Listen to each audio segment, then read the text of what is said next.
public. I think we need to leave it to the women to decide what we want to wear. I think men should look at it very progressively. You can possibly have a look at them, but I think you need to then move away and keep going. I mean, they're also dressing smartly so that people can appreciate the way they dress. But beyond that, I think we need to be a little bit careful. But saying that just because people are dressed this way is, initiating something else is not something that I look at that as the right thing. That's the way it is.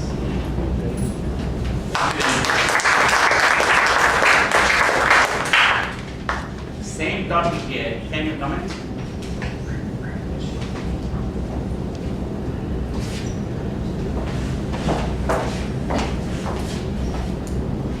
Your dress next year. So, dress code for women in public. As the previous speaker said, it's about the individual, how she chooses to dress. You cannot blame a girl for wearing skirts when she's eat-pleased, right? It's the eat-pleaser's fault for that mishap to happen. But what we normally see the society do, we blame the girl, we tend to blame the girl. When anything bad happens to the girl, we tell, she would have dressed badly, she would have dressed provocatively. But that's not the intention. Everyone has the right to dress their own way. And that doesn't initiate anything, like how I'm sorry, I did not get you. Venkat, yeah. Like how Mr. Venkat pointed. So, the dressing is to cover our body. It's not to get attention from the other people. And it's again up to an individual how he decides to do it. And if that is going to initiate some responses from someone else, how is this person responsible? And it varies with different society. What is accepted in other society cannot be accepted here. But then we don't have a rule book, right?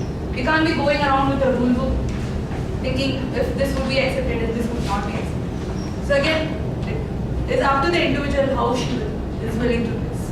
And please don't judge her by how she is willing to do this.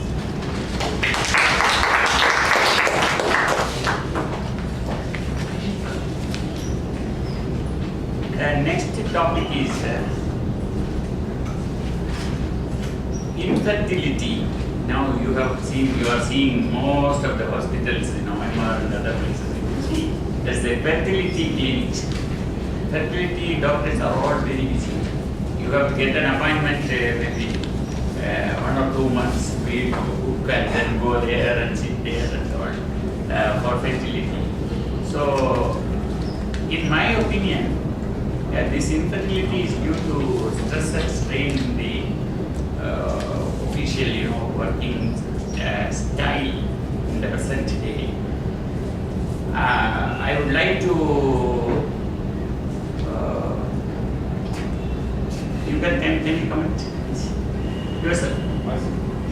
Great.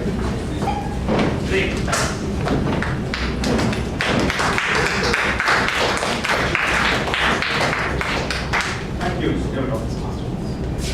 Good afternoon, Toastmasters and guests. We all know that infertility is a problem, especially in a country like India, but it doesn't reflect on the kind of population that we've been able to generate. Today we are number 2 in population to China, and we are closing on very fast. So instead of dwelling on infertility, how we can avoid it and all that, I'll put a different perspective to it. There are so many children that are living in this country without parents. Now, instead of dwelling too much on infertility and how it affects the human beings and the society, if at all people who are affected by it can focus a little bit more on how they can assist those children, how they can adopt those children as their own children and get them through their studies. There's always a thing like this. When a child is adopted into a family, after one point in time, it becomes like a usual thing that elders in the family do not really take it well. At least when we grow up, become elders and all that, I think we should avoid that. Because they are also human beings. At the end of the day, human beings are all human beings. So infertility, according to me, is not a very big issue in a country like India. Yes, it is a very important issue in certain countries where the population growth rate is very less. But in India, wherever there is a lower side, there is another side that's compensating for it. So, yeah, thank you.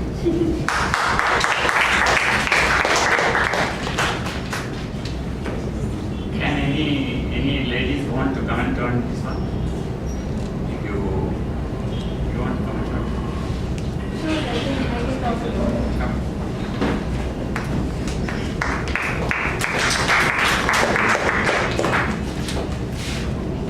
I want to give it a spin from a lady's perspective. When I was 30 years is when I started to think about children. And at that time, a lot of people had cautioned me, oh my God, you have reached 30. That's when your clock starts ticking. You should have thought about children before 30. And now I have cousins, I have so many friends who are way past 30, who are 35, 36, maybe newly married, maybe they want to have a honeymoon for 5 years, and still they're not really planning for kids. And the clock starts ticking, guys. It's true. The female biology is such. I'm a scientist by profession, not a doctor. But I know that the female biology, there is a clock. And that is why there is so many fertility clinics nowadays in India. A lot of women, at least in the city, are career oriented, or they don't want to have kids so soon, or they are getting married late. Whatever the reason is, and like he pointed out, stress is a big factor in infertility. So that's why all the infertility clinics are growing, infertility doctors are flourishing. I would say de-stress yourself, get married fast, have kids before 30. That's fine.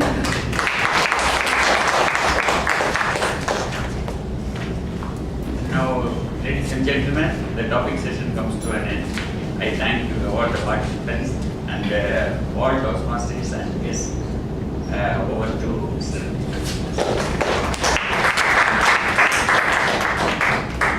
Thank you, Toastmaster VNS. So, quickly before moving on to the next session, which is evaluation session, I'd like to share a very small incident. My parents got fed up of me going to Toastmasters every week, and they wanted me to hang out with my college friends. So I told my dad that I'm going to chill out with my college friends, and landed up in Medley Toastmasters Club. And there I met Toastmaster VNS, and we had a small chat. And the next day morning, Toastmaster VNS met my dad walk and told, you and your son and me had a great discussion yesterday. And that's when my dad came and told, I never knew VNS was your college friend. So with that, let us move on to the evaluation session. To do the evaluation session, please give a very big hand for our general evaluation.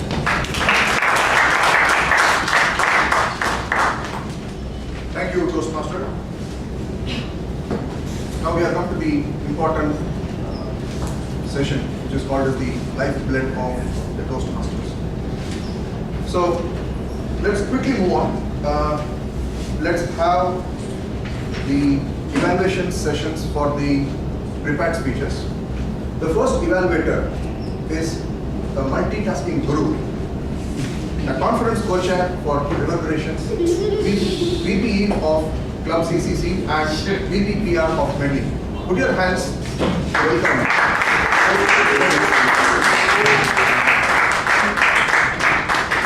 Toastmaster Renagadir is going to present his evaluation for Balamurali's to be or not to be speech.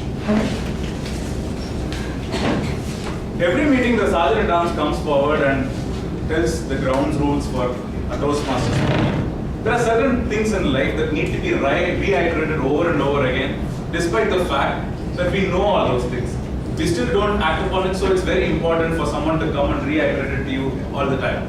So thank you, Toastmaster Balamurali, for reiterating a very important message to all of us, to be or not to be. A round of applause for that. There are a few things that I loved about your speech. The first thing is the usage of personal anecdotes. The usage of personal anecdotes were very original, and he talked about a particular banker called Sumit Dayal.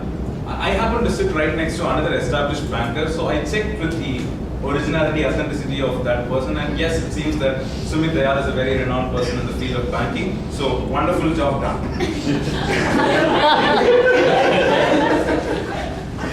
Your anecdotes were well structured. You had one anecdote where you had a person going through success, another person meeting failure, which is really good. There are a few instances in your speech where I could really visualize the scenes that you were in. First thing is the beach in which you had all those girls. So that part is where I came into your story. That's when I started listening to it. And you had this jaguar with like a streak of lightning. That part was a little enjoyable. And his heart was broken like a broken glass, that part. And you also explained the office setup in a very visually pleasing manner. Oh, good job on that. And you used very good grammar. You're known to do that always. And you used short sentences. From your previous speeches, I understand that clasping hands and fast delivery have been marked as areas of improvement. It was very encouraging to see that you have really come out of it and you are in command of these two improvements. Very good job on that. So your message, you just did not say that in the end it's to be or not to be. You also said that focus, faith, self-belief and ability are very important to do what you want to do. And you also finished with Robert Frost, which is really good. And I have a few areas in which you can improve. I felt that in the beginning of your speech, you spoke about you wanting to own a Jaguar.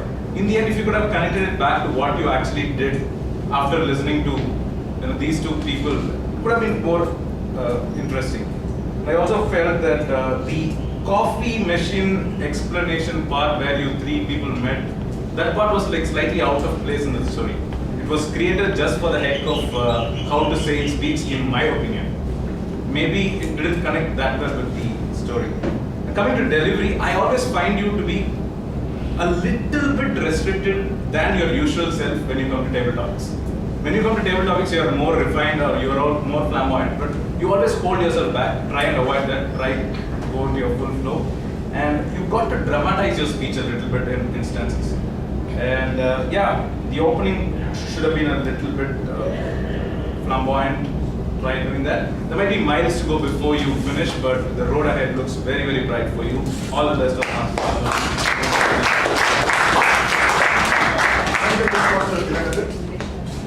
A small announcement to make before we move on to the next evaluation. Pull out your ballot papers and you need to vote for the best speaker and the best table topics speaker. Before that, can I have a report from the timer if there is any disqualifications? In the first speech section, all the speakers are qualified. In table topic section, qualified speakers are Toastmaster Sunil, yes Divya, yes Venkat, sorry, Toastmaster Sunil, Toastmaster yes Divya, Toastmaster Renuga, Toastmaster Ilangadi and Toastmaster Vidya. These are the qualified in table topics. Thank you. So you can have your voting done. The next evaluation is going to be by Area I1 Governor, Toastmaster for 2 years of NCL Corporate Club. Put your hands to welcome Toastmaster Medley is going to be presenting his evaluation for the speaker Vidya on the topic Swachh Bharat campaign. Cleanliness is next to godliness, but in Toastmaster, persuasion is just before inspiration.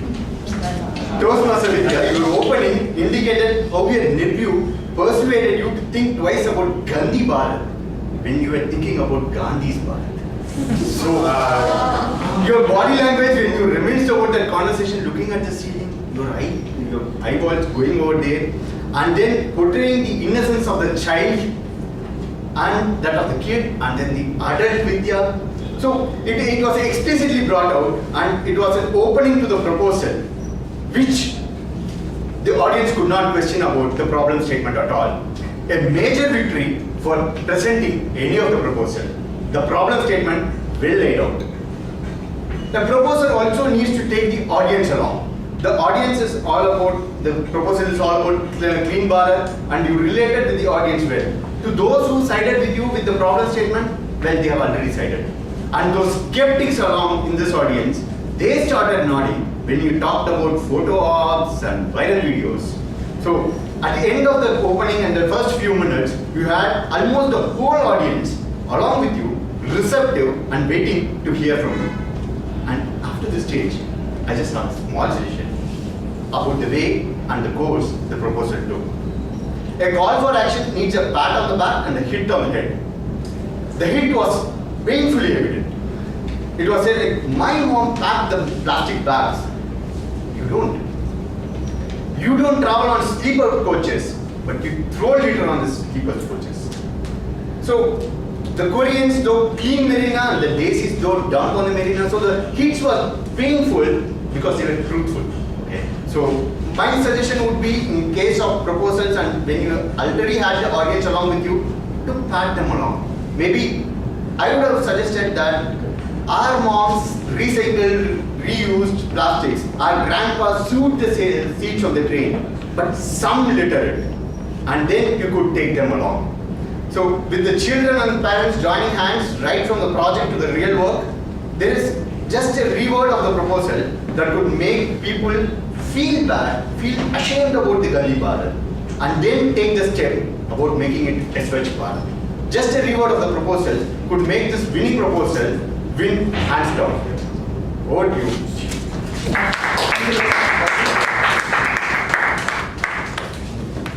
The next evaluation is by the recipient of the Triple Crown Award and the recipient of the maximum number of educational awards in District 82. Put your hands to welcome DDM Guru Prasad.